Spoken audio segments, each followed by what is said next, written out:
Mercy Pereira is struggling to keep the home fires burning. For 35 years, she has been making and selling string hoppers, a popular Sri Lankan staple. But with food prices skyrocketing, cooking gas and kerosene unavailable, she is struggling. I have to look after 8 people. I manage all the expenses with what I make, even the water and electricity bills. If costs increase more than this, I just can't go on. Mercy is not alone. Most Sri Lankans are reeling as food inflation has raced past 50%.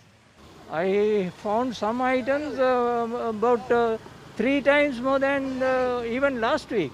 Yeah. So it's always, every day it's going up.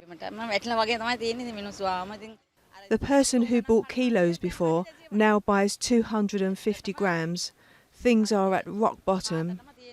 The United Nations says the country's economic crisis has affected food security, agriculture, livelihoods and access to health services. Its World Food Programme says 3 out of 4 families are badly affected. They're cutting back on meals, they're cutting back on the portions of those meals, and they're buying food that's much cheaper but much less nutritious.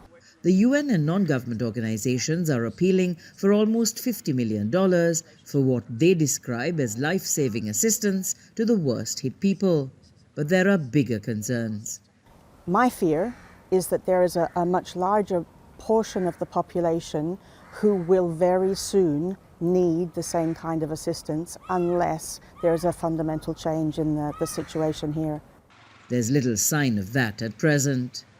Fuel supplies are running low. Thousands of Sri Lankans queue for hours, sometimes days. Energy Minister Kanchana Wijesekara says he has no choice but to introduce a weekly quota for registered consumers. Many people waiting in queues told Al Jazeera they don't believe this will work. Another group fed up with shortages took to the streets, banging pots and pans and kitchen utensils, demanding President Gotabaya Rajapaksa and his latest government step down. The government is trying desperately to find a solution to the crisis, but must meet stringent conditions before it can secure a bailout. These don't mean much for the tens of thousands of people struggling to put food on the table. Minelle Fernandez, Al Jazeera, Colombo.